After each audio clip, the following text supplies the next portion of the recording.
Good evening, everyone. And my God, what an amazing crowd.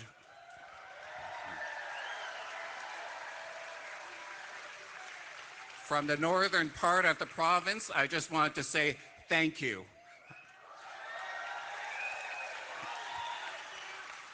So we're going to ask people to stand, open up your phones, turn on your flashlights, and I invite some people to join me on the stage. And this is a beautiful country, and this is exactly why we've come here tonight. So please join me and my amazing friends here of O Canada. And I'm not singing. Oh.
How's everyone doing tonight?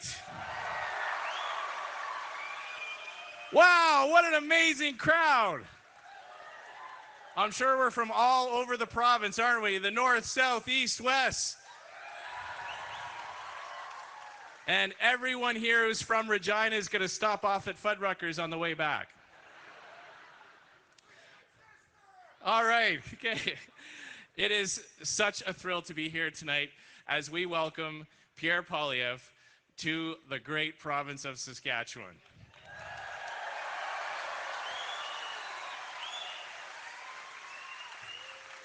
Our province where the only color we like to see other than Rider Green is conservative blue.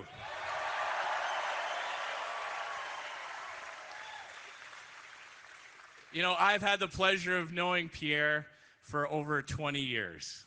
We were both elected at the same time. I watched him fight for issues that matter to Canadians back then. And I'll tell you something about Pierre Poilievre. He says the same things today as he said 20 years ago. He says the same things in Western Canada as he says in Eastern Canada. Il dit la même chose en anglais qu'il dit en français. He's a man of authenticity and integrity, and he is fighting for the next generation of Canadians as well as the present.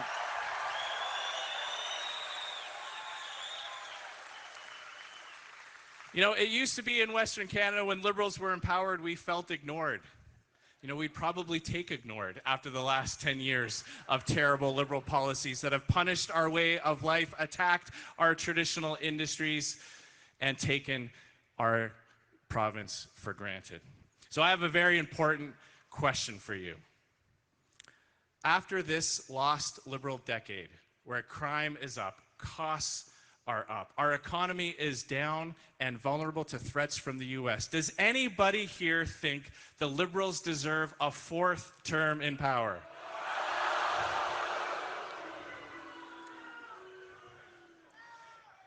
Is it time to put Canada first for a change with a new Conservative government that will axe taxes, build homes, fix the budget, stop crime, unleash our natural resources, stand up for our farmers and agricultural producers? Come on, absolutely. Absolutely. Bring it home. Bring it home. Bring it home. Bring it home. Bring it home. Common sense conservatives, common sense Canadians, common sense Saskatchewanians know it is time for real change, ladies and gentlemen.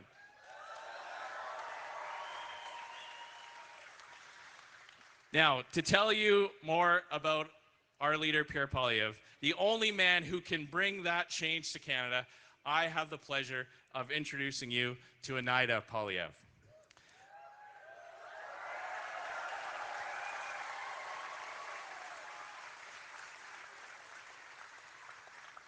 Now, before I bring out Anaida to introduce our leader, I do want to acknowledge a few of your hardworking Conservative MPs and candidates.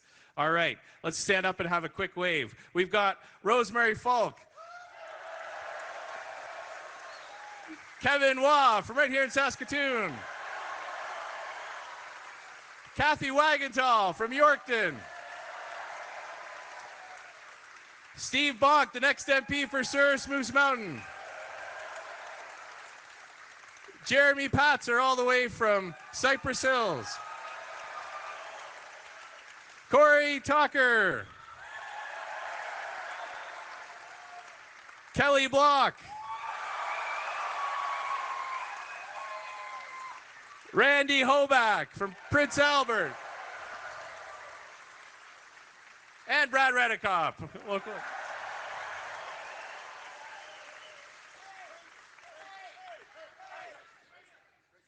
I saw him. He just has to stand up and get on a chair. Fraser told me all the way from Moose Jaw.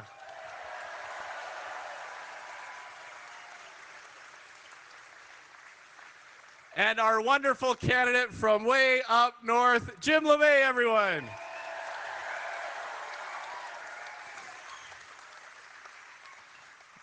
All right, but now we do want to hear from Anaida. She is an entrepreneur. She's a dedicated advocate who's fought against human trafficking, and she is a staunch supporter of women's empowerment.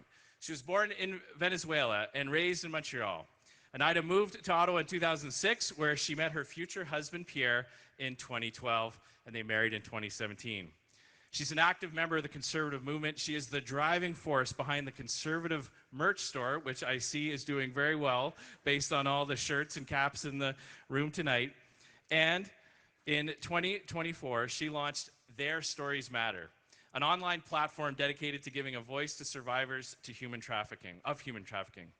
Anaida is committed to supporting women and elevating them through her online magazine, Pretty and Smart Co., and her Lead Her Forward initiative, which seeks to pay it forward by inspiring, connecting, and elevating women. But she will tell you that her greatest accomplishments and most important roles are being a supportive wife and the proud mother of Valentina and Cruz. Without further ado, ladies and gentlemen, let's give a big Saskatchewan welcome to Anaida Poilievre, everyone.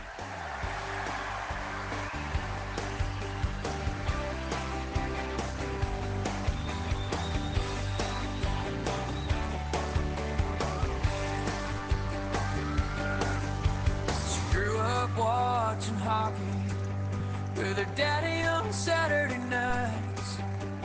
He taught her how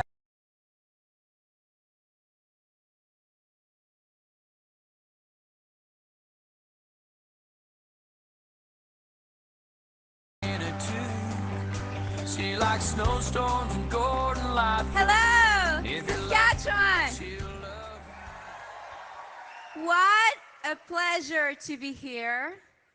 I will admit, and don't hold it against me, it is my first time in Saskatchewan. And as you know, the Poilievres are from here. So Canada, here we are, in a crucial time where we must decide whether we're going to elect for a fourth term a liberal conservative government that has left us with a weakened economy, rising crime, a divided country, or are we going to choose a conservative government that's going to unite us and put Canada first for a change?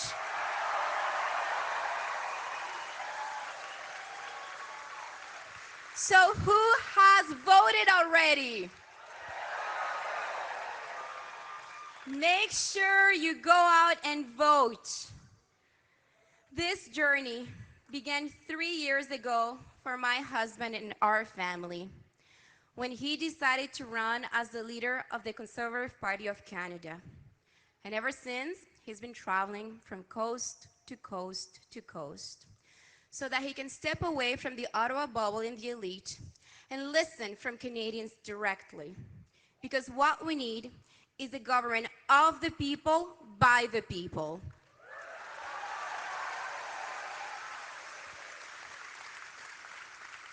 Leadership is not born in the boardroom of the elite. Leadership is not born from fancy titles and degrees. Leadership is born from the love of our country, patriotism, a true north, strong and free.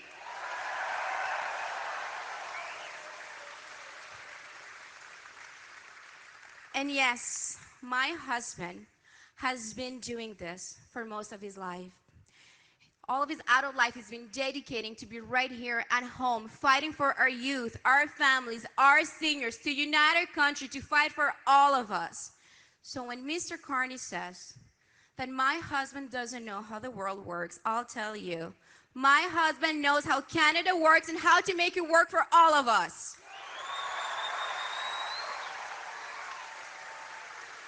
Not for the tax dodgers.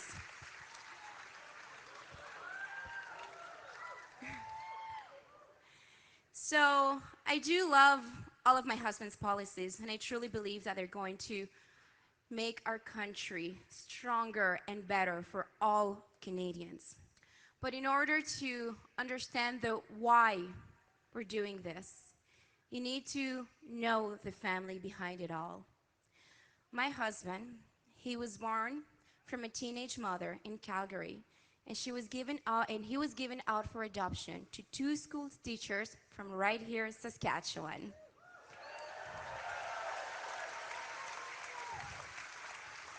They worked really, really hard and lived paycheck to paycheck. My husband had to work hard for everything he had in his life. Nothing was given to him.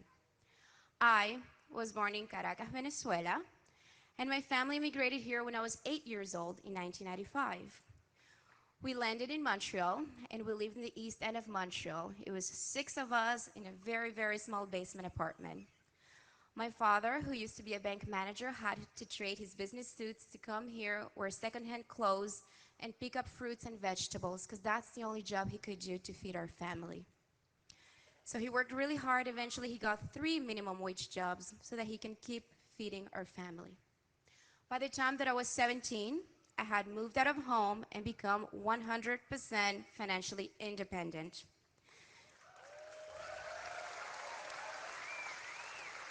By the time that I was 19, I packed up a suitcase, left Montreal, moved to Ottawa, took a student loan, and got a job to feed myself and pay for rent and put myself through university.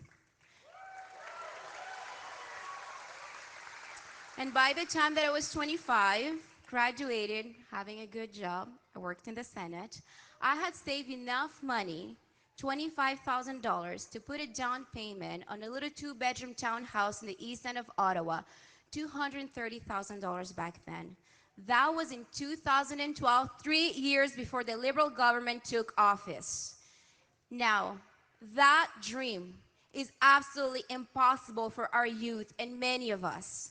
That's what we call the Canadian promise, and we had to fight for everything, but we knew that by working hard we could get ahead. So that's what we're fighting for, to restore the Canadian promise.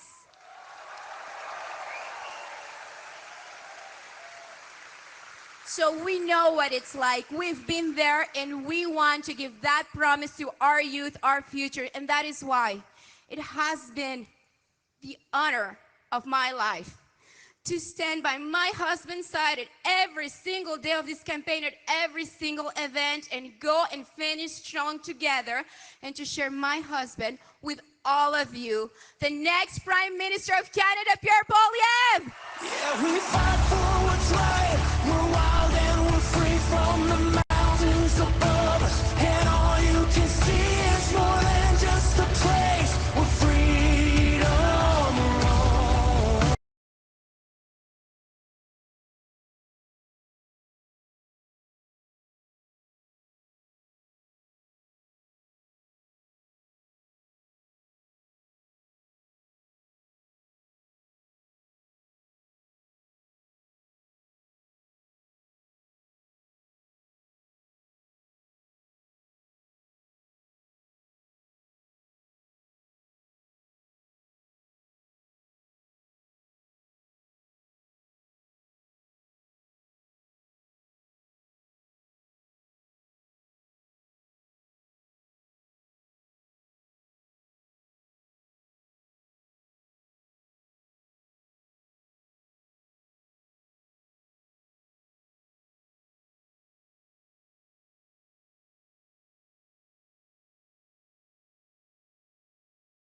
resistance, we're so proud of it. We fight for what's right. We're wild and we're free from the mountains above us. And all you can see Saskatchewan. is just a place we're free.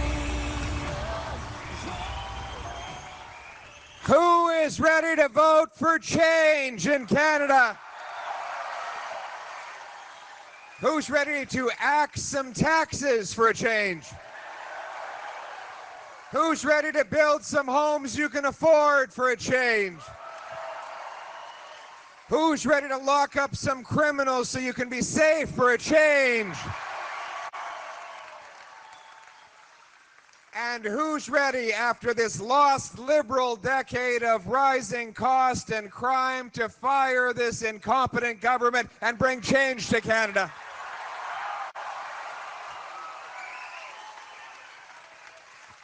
We want change.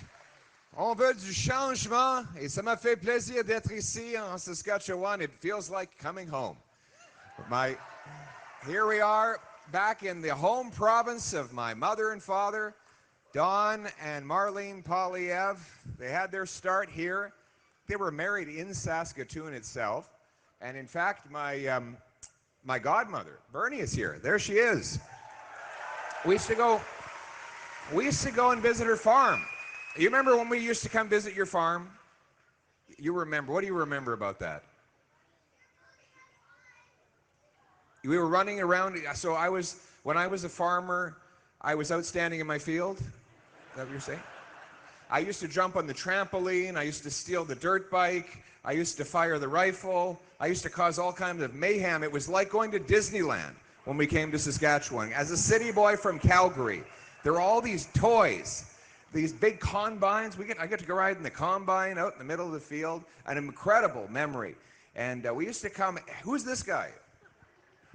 What's your name? Oscar. Come on and say hello, Oscar. Come on over, Oscar. Come on, Oscar. You want to come up on the stage? Come on. It's okay. And why did you come here today, Oscar?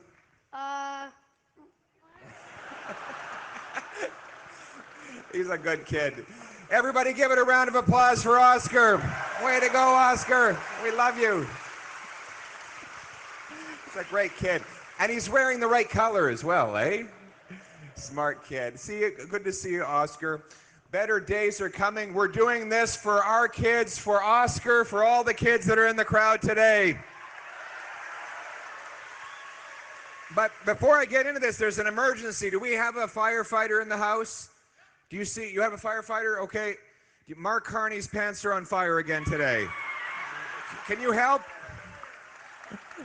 Can you help? Did you hear his latest whopper? Yeah, today, Mark Carney was caught lying about the Trump telephone call because he wanted to distract from the lost Liberal decade of rising cost and crime to trick Canadians into electing Liberals for a fourth disastrous term. Monsieur Carney a été attrapé dans un mensonge par rapport à l'appel avec Donald Trump aujourd'hui pour faire tromper les Canadiens, pour réélire le gouvernement libéral après une décennie perdue de l'inflation, des coûts et des taxes qui sont élevés, afin d'élire les libéraux pour une quatrième fois. Mais s'il va mentir sur ça, il va mentir sur tout. On ne peut pas faire confiance à Mark Carney. On ne peut pas élire les libéraux pour un quatrième mandat. We cannot trust Mark Carney and the Liberals to a fourth Liberal term, because if they're lying about this, they'll lie about inflation and taxes and housing costs and crime and everything else that matters in our daily lives. Now, why might Mr. Carney want to tell lies? It's because he wants us all to forget. He wants us to forget about the lost Liberal decade, housing costs. He is the one who wants to get them out of here. Get them out of here. Get them out of here. Get them out of here. Get out of here. Get out of here.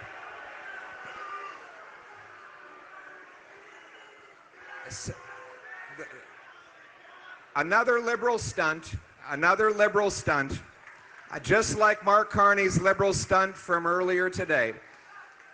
They get caught lying because they want to distract from the doubling of housing costs, the rising crime and chaos in our streets. They want you to forget that they doubled the national debt, that they unleashed chaos in our streets, that they destroyed our immigration system. But it's not just the ugly Liberal past of the last 10 years that they want you to forget. It's the very ominous future that we discovered that they wrote about. Did you see this report from the Liberal government? Here it's called Future Lives, Social Mobility in Question. Let's have a look at what it has to say. It has a very interesting section. It's actually called 2040, More Snakes Than Ladders. I'm actually quoting. You can't make this stuff up. More snakes than ladders. It says in 2040, upward social mobility is almost unheard of in Canada. Hardly anyone believes that they could build a better life for themselves or their children through their own efforts. However, many worry about sliding down the social order. That means no matter how hard you work, you can't get ahead and you'll fall even further behind, if we put it back in plain English. Then it says, owning a home in 2040 is not a realistic goal for many. In 2040, people see inheritance as the only way to get ahead. People rarely mix with others of different socioeconomic status. In other words, there's a tiny group of very wealthy people who control everything, and everyone else is left behind, told to pay up and shut up. Capital investment in new enterprises may concentrate in the hands of a small number of very wealthy older people. The Canadian economy could shrink or become less predictable. Property ownership, and by extension, the wealth may become even more concentrated as younger people give up on the dream of home ownership.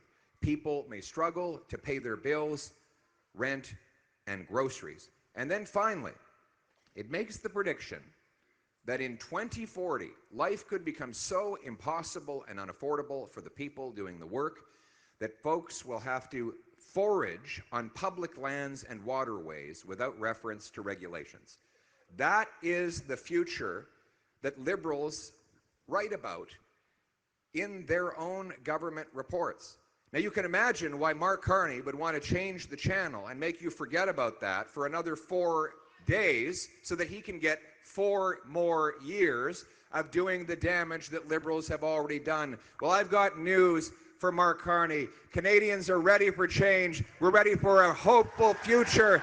We're going to bring home the Canadian promise.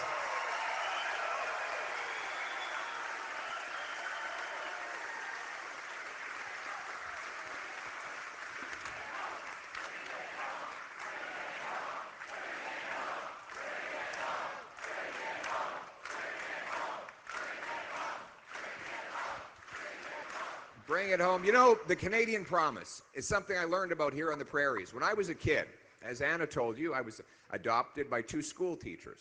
But they taught me a very simple lesson. In this country, if you work hard, you can do anything. I remember we used to go camping in BC, because of course there aren't a lot of lakes around Calgary. Some great lakes and beautiful lakes in Saskatchewan. But we have to go to BC, and we got there one day, and they had just invented these things called jet skis. So these kids were tearing around on jet skis, and I said to my dad, I need you to rent me one of these things. He said, it's $100 an hour. We're not paying that. We'll rent you a little pedal boat. A little pedal boat. All right.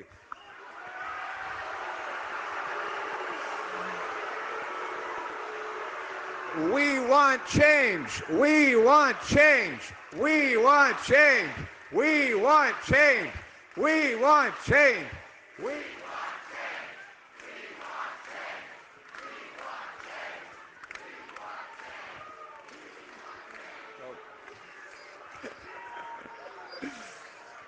You want change too. This little guy wants change.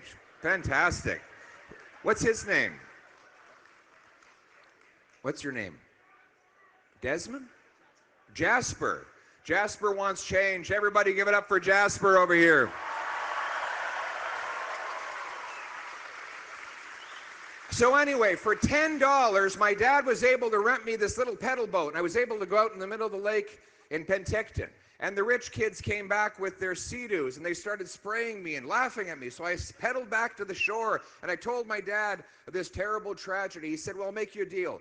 As you get back to Calgary, you're going to get a job. You're going to save up money. When you turn 16, you'll get a driver's license. You'll be able to borrow our minivan, a Chevy Lumina, the ones that look like it looked like a rocket ship or something. And you remember those? And so you'll be able to borrow that and fill it up with gas that you pay for, and then you'll rent your own campground, and then you'll rent your own Sea-Doo. That's how it works in life. You work hard and you get nice things. Now, but the flip side is that if you do work hard, you're supposed to get those rewards. And today that's not the case. The harder people work, the more they fall behind. Our young people are delaying starting families, unable to afford a home. Our 2 million people are lined up at food banks as government inflation makes everything too expensive. But the good news is we have a plan to fix it. Our platform, Change for an Affordable Life, for Safe Streets, for Canada First, lays out a very clear path to bring home the Canadian promise. Let me walk through it for you, my friends. First of all, we are going to cut $50 billion of bureaucracy, consultants, foreign aid, and other waste.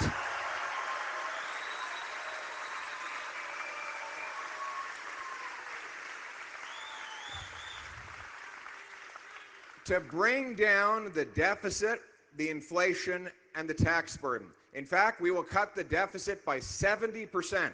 The Liberal deficit that they will leave behind will be cut down by 70%, and we will be on path to getting towards a balanced budget. Second, we will cut income tax by 15% so your hard work pays off again. For a change.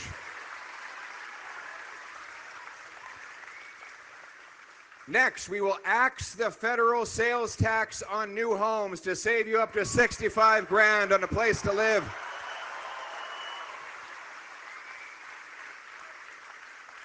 Fourth, we are going to lock up the criminals with jail and not bail. For a change.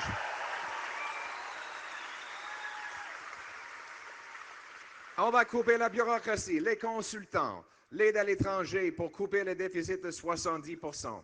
Ça va nous permettre de couper les impôts de 15%, d'abolir la taxe de vente sur les nouvelles maisons, et donc on va enfermer les criminels en prison pour protéger nos rues, pour faire changement. C'est ça un plan pour faire une avance pour les Canadiens. The alternative is Mr. Carney's plan, which is to stack an additional $130 billion of new spending on behalf of on top of all the spending that Justin Trudeau had already promised to bring into place. Together, Trudeau's plans and Carney's promises would add $250 billion of inflationary debt to our country that would drive up food, gas, and grocery bills. They will continue down the same path, only going faster. Mr. Carney agrees with Mr. Trudeau on everything. He was his economic advisor, and in fact, we found out that Carney's platform was actually written for Justin Trudeau before he left. And so then when Carney took over, they handed it to him. They said, do you like it? He said, he looks pretty good. Almost like I wrote it. So they did a Control F, and they replaced every Justin Trudeau with Mark Carney, and Bob's your uncle, you have a platform. So if you think there's going to be any change in a fourth Liberal term, do not be confused. The only change you will get is by electing a common sense conservative government that's going to stand up for all Canadians.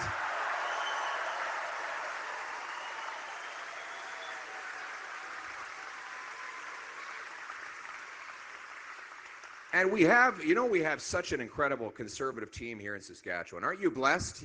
I think you have per capita, I don't think there's a better roster of MPs anywhere in Canada than you have here in Saskatchewan. Common sense, hardworking, and it was a great pleasure to be introduced by the amazing Andrew Scheer, our former leader, our former speaker, and a big part of our future government. We have Rosemary Falk, Kelly Block, Jim Lemange. We have Fraser Tolmie, Randy Hoback, Kevin Waugh, Corey Tucker, Brad Bredikop, Steve Bonk, Jeremy Patzer, and Kathy Wagenthal. Give it up for your team who will bring change to Canada.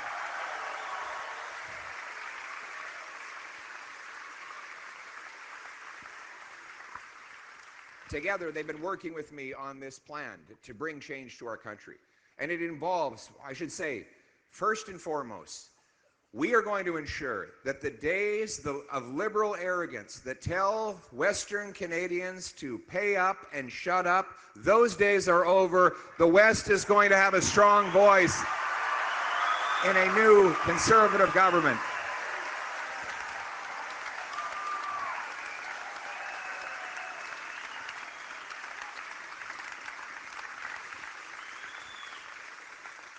We're going to build on the enterprising spirit of the pioneers and the great Indigenous people who survived and thrived since time immemorial on these incredible lands.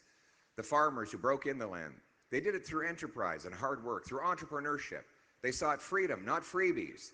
They built something that they could pass on to their children. We need free enterprise again to do that, and we have a plan in order to do it. We're going to cut taxes on work, investment, home building, and energy.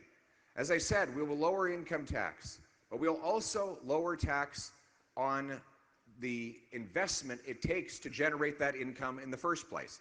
It's called capital. It's machines. It's buildings like this. That right there, that John Deere, that is capital. You need machines to create the goods that we buy. The problem is our workers get half as much investment as their American competitors. You take business investment in America, divide it by the total number of American workers, it's $28,000. Here in Canada, it's $15,000. Now you can imagine, our workers who are better and smarter don't get the same tools and technology. And so how can they produce as much wealth in the same amount of time? So in an hour worked, the American economy generates $80. In Canada, it's $52. That means they don't have to work as long and they can make even more. To change that, we need to bring back the $500 billion of investment the Liberals have driven out with high taxes and anti-development policies. And that is why,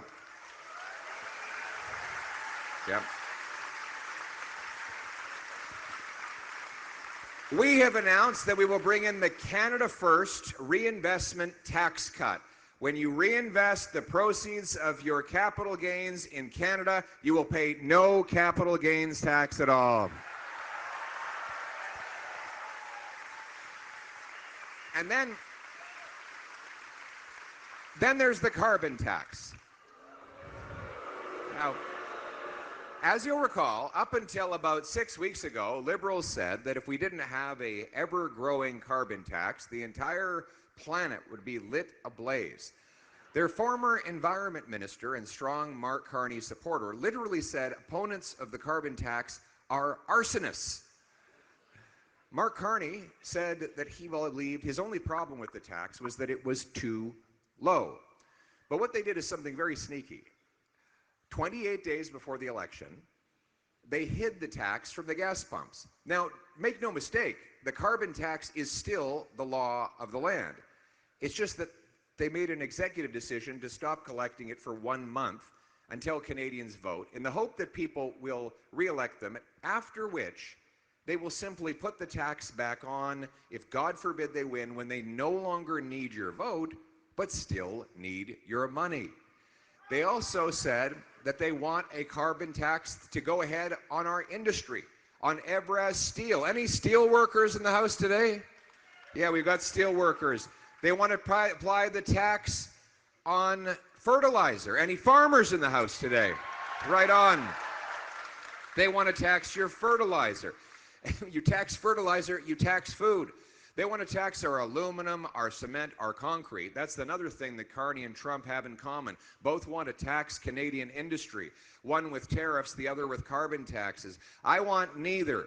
I will axe the carbon tax for everyone, for everything, for real, for good, for a change.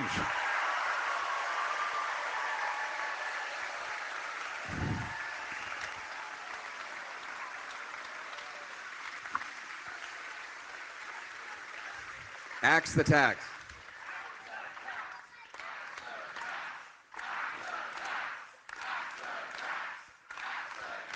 I never get tired of that. I never get tired of that. We're going to axe the tax for everyone, for real, for good. And I want to thank Saskatchewan, the great Scott Moe. You're a premier. Great man. And Brad Wall. Absolutely. They fought the tax from the very beginning. I don't know if we would have been able to raise the issue so effectively if it weren't for the fact that Saskatchewan kept up the fight in the hardest times. And we know that Saskatchewan is always ahead of the game. We should listen to Saskatchewan a little more often in Canada, I think, eh? Yeah, I agree.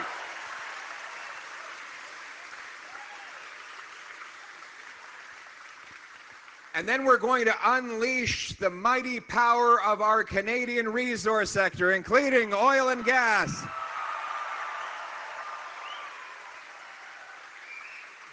For a change. Now, the Liberals have brought in C-69, the energy cap, the tanker ban. Mark Carney has said he wants to keep every single one of those policies. The C-69, the No New Development Law, a law that makes it impossible to ever build another pipeline or major oil and gas project. It will prevent us from building LNG plants that would export our gas overseas. I am the only leader and Conservatives are the only party that have made it clear that we will repeal the No New Development Law, C-69, the energy cap, the tanker ban.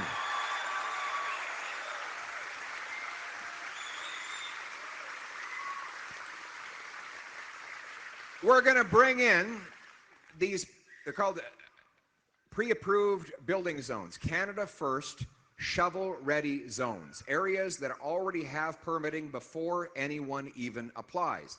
In other words, there will be a published online document that shows a map, a permit, specifications, and conditions that allow businesses just to get busy doing.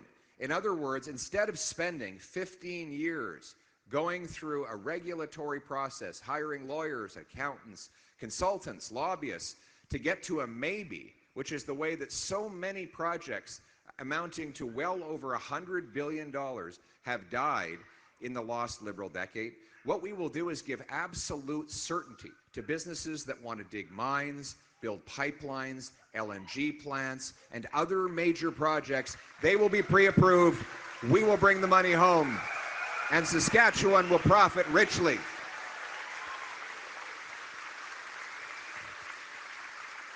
We will work with the great Corey Tucker, who is in charge of the nuclear file. We're going to build nukes using Saskatchewan uranium. Canadian technology, Saskatchewan uranium, will allow us to build nuclear plants and export our technology to the world, bringing back those prodigious dollars to our country and unleashing the power of our economy. Natural gas. You know, the world needs our gas. We got 1,300 trillion cubic feet of gas right beneath our feet. The Asians are begging for it. Japan said they want Canadian natural gas. The Greeks, the Germans, the Ukrainians, they all want our gas, but Justin Trudeau said there's no business case. Let me explain the business case. Gas goes for $4 per million metric British thermal units in Canada. In Europe, it goes for $15. If you can take something for $4 and sell it for $15 and do that billions and billions and billions of times, that's what's called a business case, right? Very simple.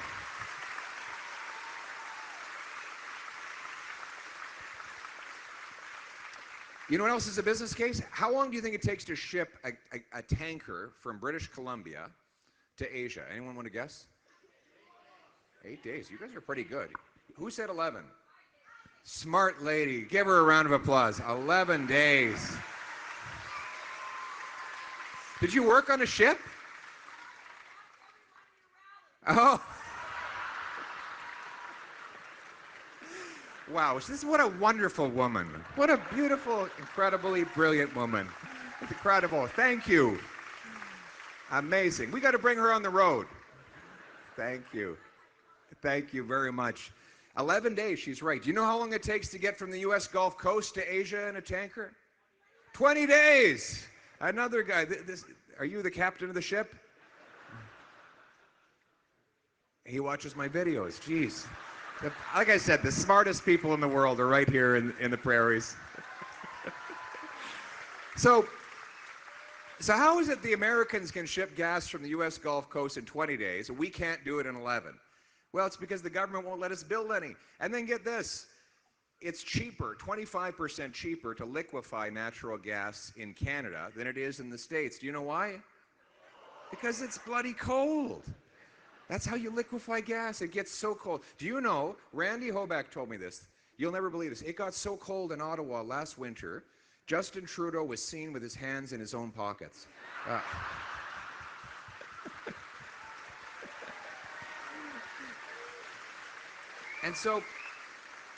And then we've got cheap, powerful hydroelectricity in British Columbia, Quebec, Newfoundland that can power the liquefaction process. So here's the plan, my friends. We're going to liquefy that gas by bringing it down to minus 161 degrees Celsius, ship it off to Asia to displace dirty Asian coal fire. Then we're going to ship it off to Europe to break European dependence on Putin, and we're going to turn dollars for dictators into paychecks for our people for a change.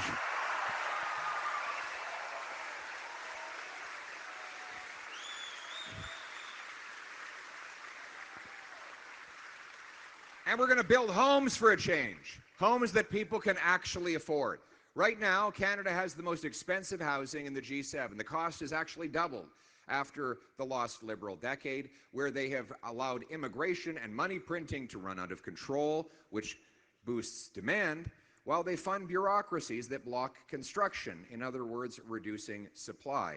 So if you boost demand, you block supply, you get a housing crisis.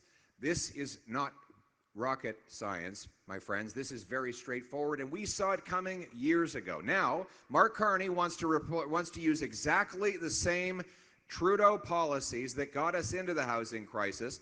He wants to build up a $35 billion bureaucracy in Ottawa that he claims is going to manufacture prefabricated tiny homes without driveways that you can rent from the government. We don't need more government bureaucracy. We need faster permits and lower taxes. The biggest cost associated with building homes in Canada today is not land, labor, or lumber. It is getting the permit and paying the taxes to build. We will lead the charge by axing the federal sales tax on new homes and paying municipalities that cut development charges with the hopes of taking $100 grand of taxes off of a home so that our young people can afford a place to live. We will build 2.3 million homes over the next 5 years for young families and seniors for a change. But to build anything, we need the tradespeople in the boots and not the suits. Do we have any trades in the house today? What do we got here? What do you do, sir? What's your trade? You're a roofer. Roofer. And construction. Give him a round of applause. You're gonna be busy. You're gonna be busy. We got lots for you to do. Who else do we got here? We got any other trades here? What do we got here? Yes. Red Seal Plumber.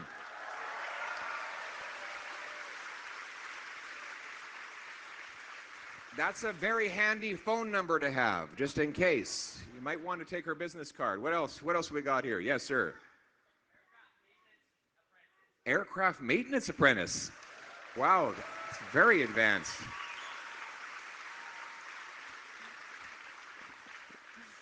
So that's a federally regulated one, isn't it? No, it's provincially regulated. And you got to get it right, because that's how the planes. I've never seen a newspaper headline, "Airplane lands safely," right? So this guy, he literally, your life is in that guy's hands. So he's going to do his job. No pressure or anything.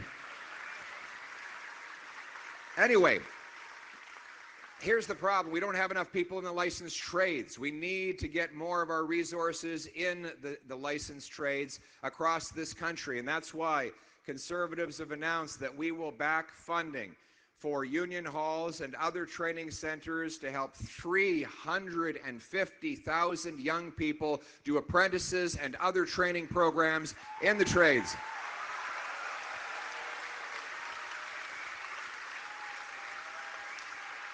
We will bring back the $4,000 apprenticeship grant that the Liberals took away a few weeks ago.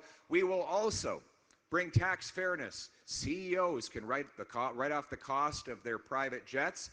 If that's the case, then surely it's unfair to limit the write-off for tradespeople to $4,000 a year. Right now, that's all you can claim. So you got these guys who are going from Timmins to Fort Mac maybe 20 times in a year. They can only claim $4,000.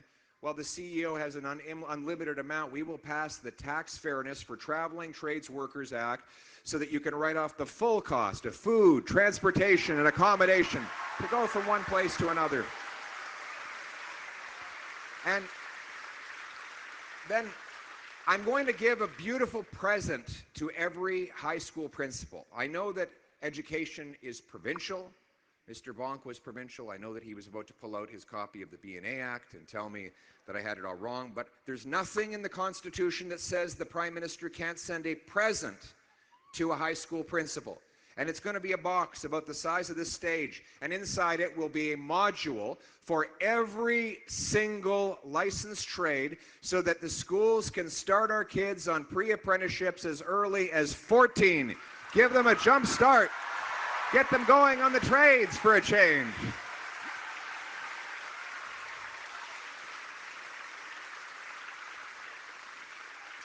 We want them to bring home powerful paychecks, but also to bring them home to safe neighborhoods for a change.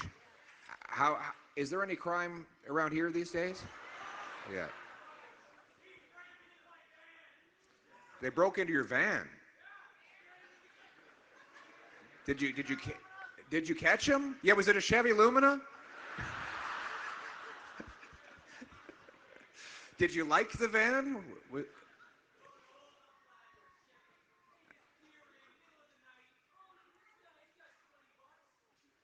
So you got 20 bucks out of it. Geez, he wasn't very productive. Not a very smart criminal. Well,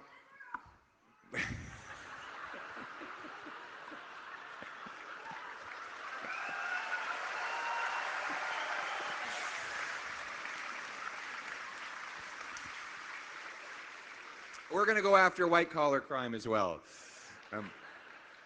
But crime is raging out of control.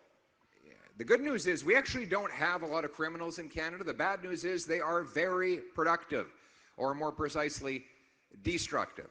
A tiny group of reoffenders do all the crime.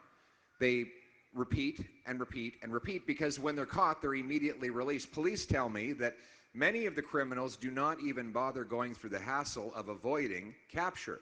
They don't hide their evidence. They even confess in the backseat of the police car, knowing that the conviction is irrelevant and comes with no consequences. Here are the problems. We've got Liberal Law C-75, which says, and I quote, that the judge must release the offender at the, quote, earliest opportunity under the least onerous conditions. This requires their immediate release. In fact, many times the paperwork is not even done on the crime when the offender is released back onto the street. And then you've got C5, the house arrest law, which allows rampant offenders to do their penalty in their living room. So you can be a car thief. You've stolen hundreds of cars, and you get a sentence that you serve watching Netflix or playing Grand Theft Auto. And then, most outrageous of it all, there is the C-83, the Paul Bernardo get out of jail free card. He gets to go to a medium security penitentiary living in better conditions than many of our treasured seniors get to live. My friends, I can tell you this, we will take action immediately to repeal every single Liberal soft-on-crime law to bring safety for a change to Canadians. Catch and release, C-75, gone. House arrest, C-5, gone. Paul Bernardo, he's going back to a max pen and he won't come out until he leaves in a box.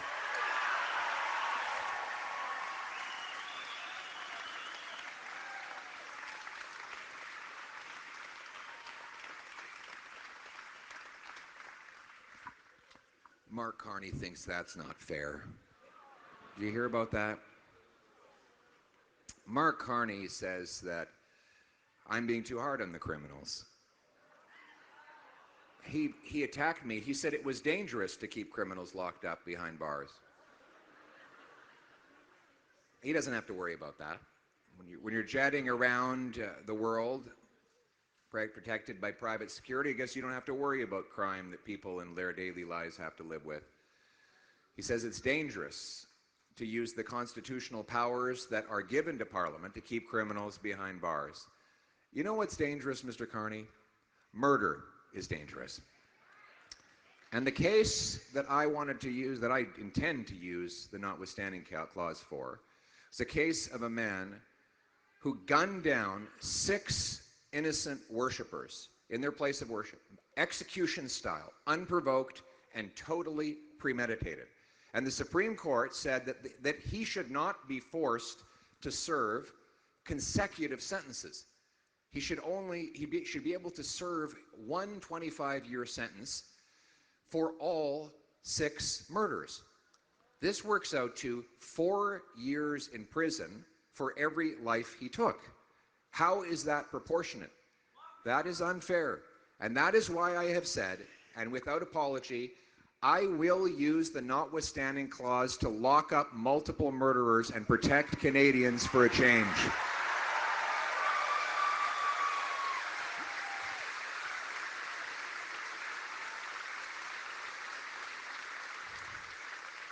We will go further. We will bring in 3 strikes you're outlaws. Anyone convicted of 3 consecutive violent offenses will be ineligible for bail, parole, probation, or house arrest. They will serve a minimum of 10 years with no possibility of parole, after which they will not automatically be released.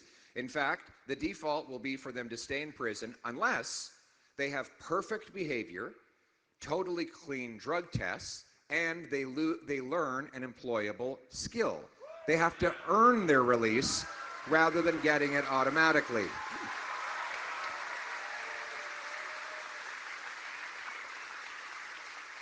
We're going to put victims' rights ahead of criminals' rights for a change.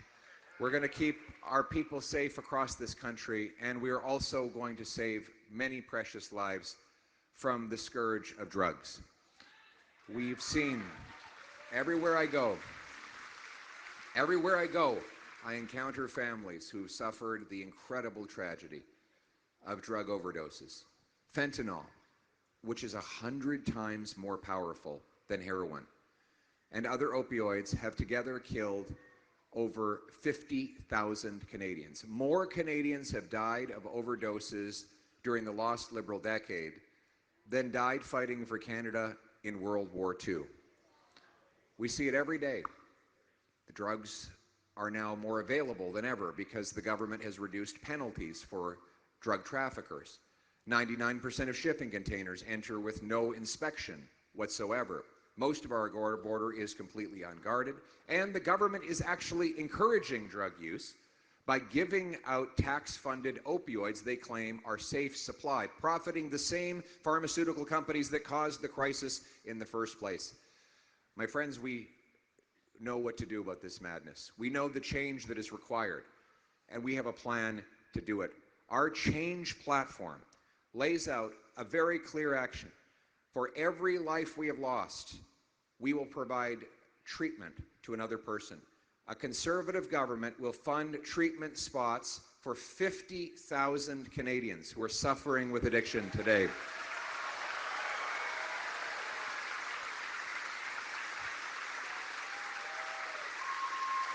for a change.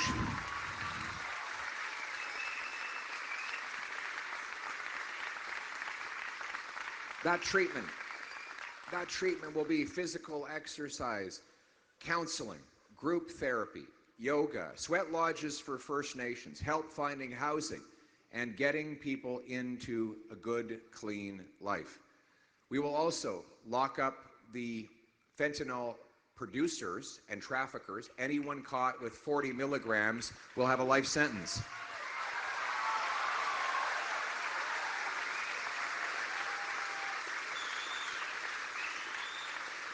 And in extreme cases where someone is arrested for nothing other than possession, we will give judges the ability to sentence them to treatment instead of just to prison. Where their offenses are not violent and they've harmed no one but themselves, let's give judges the ability to intervene for people who cannot make their own decisions because they have lost their free will, and put them in a treatment program that will allow them to cleanse their bodies and souls and restart their lives. We will have mandatory drug treatment in prisons for people whose offenses are linked to drug addiction. And we will pay for this by cutting off the outrageous subsidy of opioids, and we will sue the corrupt pharmaceutical companies that caused this crisis in the first place.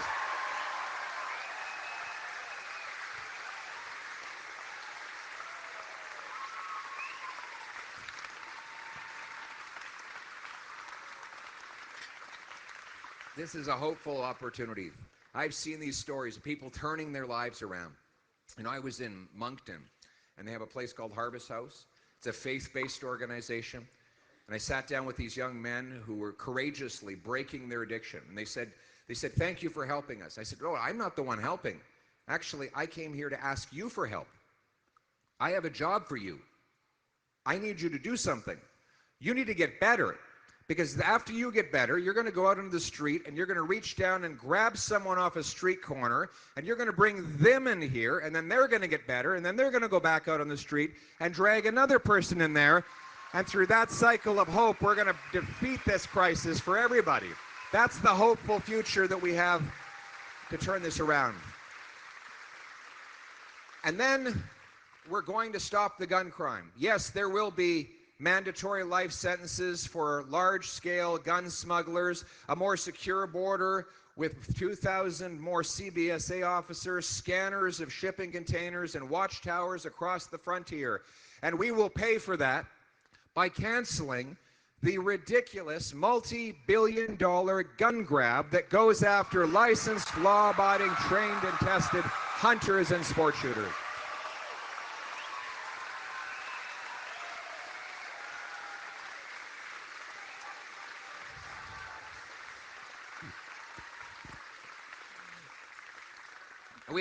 We have any hunters in the room? There you go. Well, the Liberals will ban your hunting rifle. We know that Grandpa Joe's hunting rifle is not the problem.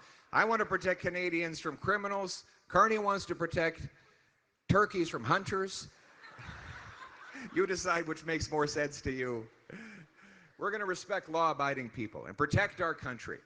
But we know that protecting our country requires a strong and revitalized Canadian Armed Forces. We will support the troops for a change.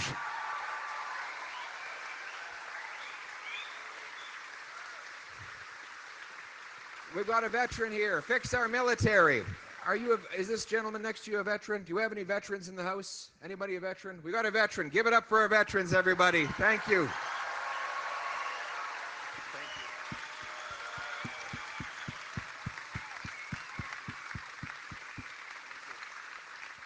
Thank you for your service. We will be honoring our veterans, providing faster service. We'll be investing in helmets to hard hats, a program that lets young veterans take the skills they learned in the military and apply them in the civilian economy. We will give a real, fast, solid protection and care for the veterans who are wounded. We will act in a way that assumes that if there is an injury that is not otherwise caused by a civilian incident, that it must be an origin in the military, and therefore it must be treated and provided for by Veterans Affairs, so that our soldiers and our veterans do not have to spend countless years fighting with bureaucracies. I know the great Kathy Wagenthal has been fighting for our veterans on that committee for so many years. Kathy, your work is about to come to fruition. Thank you, Kathy.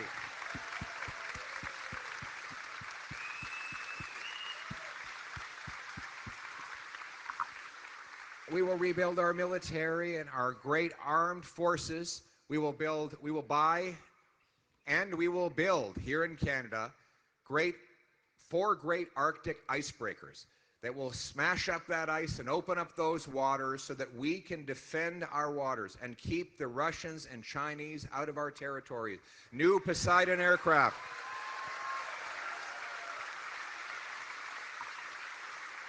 Poseidon aircraft will provide the surveillance and the anti-submarine capabilities. We will have fighter jets, new landing grounds. We'll fill all of the vacancies in the Army, Navy, and Air Force. We will double the size of the 1st Patrol Group of the Canadian Rangers, the eyes and ears on the ground, and we will build the first Arctic Canadian base since the Cold War, CFB Iqaluit.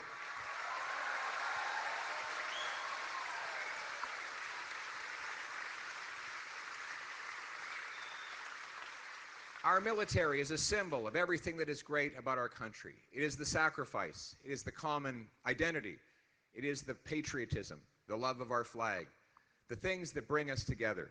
And the reason they do it, of course, is the ancient freedoms that we inherited from our ancestors. Those freedoms and the promises that they enable are what bind us together as Canadians. We are not a nation defined by ethnicity or a particular sectarian branch of a religion. We are a nation that is bound together by the Canadian promise. The promise that anyone from anywhere can achieve anything, that hard work gets you a great life in a beautiful, affordable home, on a safe street, under a proud flag. We are not a nation of tax collectors and toll masters, of bureaucrats and busybodies. We're not a nation of gatekeepers and grandees, rulers and rule makers. We are a nation of artists and adventurers, entrepreneurs and explorers, workers and warriors, pioneers and patriots.